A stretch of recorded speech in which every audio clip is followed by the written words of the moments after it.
When you were first cast, because it's such a pivotal role, it's a bit of a spoiler if you haven't read the book. Were you like sworn to secrecy? Did you have to keep quiet about the part you were playing? Yeah, even at the premiere, it was actually, that was the funniest thing because you're walking this red carpet and people are saying, so like, what's your character all about?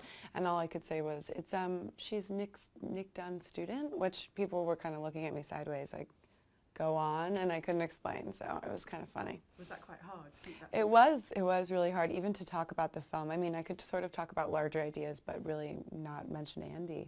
Blurred Lines video, I think it seems to have opened a lot of doors. Am I right in thinking that that's kind of was part of the reason you got Gone Girl?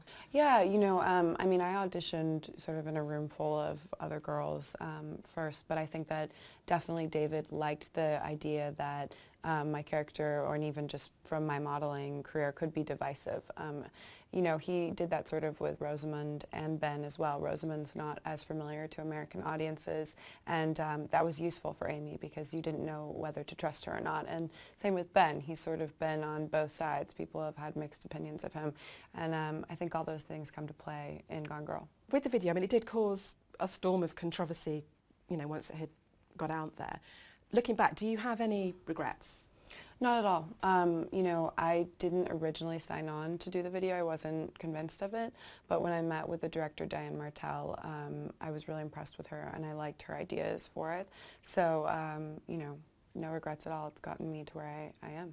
What have you taken from what you learned from David Fincher and Ben Affleck? What have you been able to take onto the other sets? I mean, so much, partly because I'd never done a film before, so, it was a really big learning experience for me.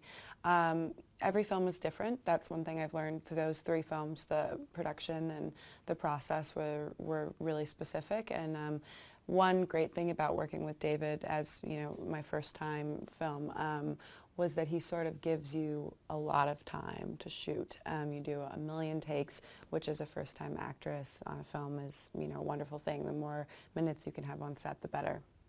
And so how is that different than with the other films that you've done? What can we expect from those? Well, I think just every director has a different process, and of course, filmmaking is about the funds that are there.